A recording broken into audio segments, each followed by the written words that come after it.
I love you too. So, I do have Chinese roots in me, but I am not really a Taoist. I do believe in a lot of the things that Buddhists believe in. I'm not saying it's my religion because Buddhism is not really a religion. It's a way of of life. It's a culture. That was my baby Rocket. Rocket, say hi. Hi.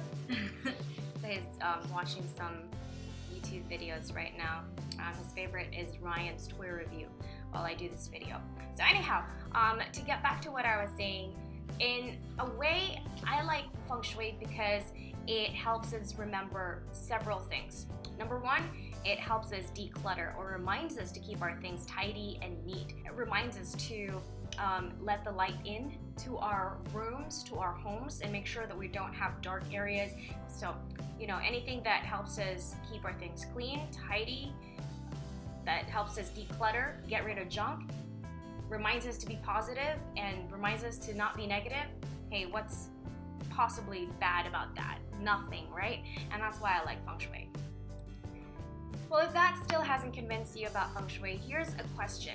Do you like staying at 5-star hotels? If you've never stayed at a 5-star hotel, would you want to stay in one?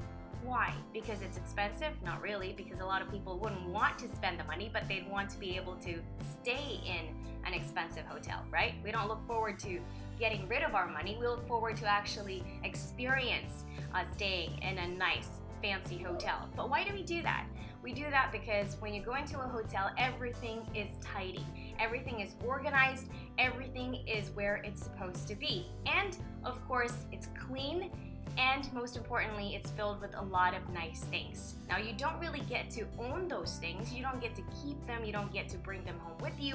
But what do you pay for? You pay for the experience, right? And what is that experience? You pay for your emotion. You pay for what you feel while you're there in that room.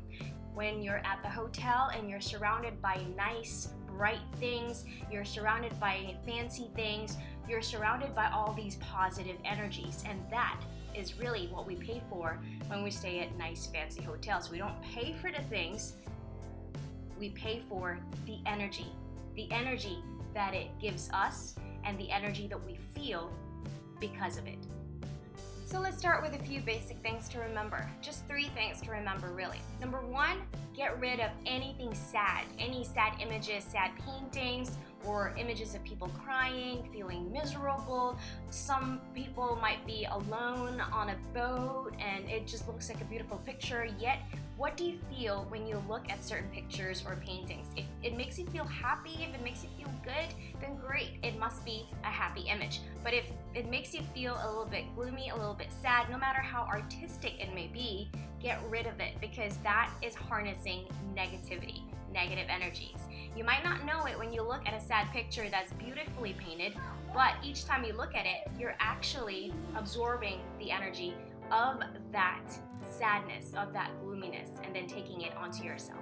So get rid of anything negative.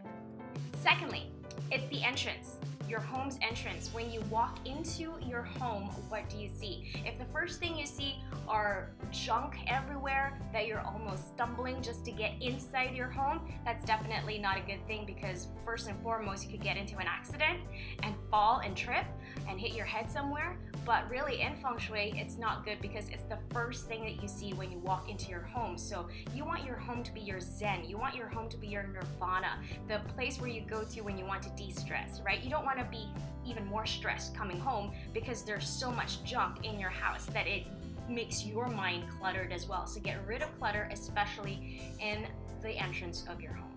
And third, let the light in. I have a friend who used to have black curtains everywhere and she would never let the curtains be opened. She just wanted it to be dark and gloomy all the time. And guess what happened? She was always very dark and gloomy. So if that's not the kind of person you want to be and you want to feel uplifted and happy, make sure that you let some light into your home. Open windows during the daytime, let the bad chi out, and then at night, close the doors, close the blinds, close the curtains, and then keep your home private. This next one is pretty common, but I gotta tell you, even though it may seem very functional, it is not very good Feng Shui. And before we even get to the Feng Shui of things, let me just tell you that having a mirror that faces your bed is not a good thing. And from my own personal experience, I remember watching The Ring. This is the Japanese version. I think it was back in the early 2000s. My friends and I watched it. It was the last screening, so imagine it ended at around 1 a.m., the movie, and so I got home by around 1:30 or 2 a.m., and obviously I couldn't sleep, and while I was trying to sleep in the dark in my room, I had to go to the bathroom, and when I stood up from my bed, I had a dresser with a mirror facing my bed.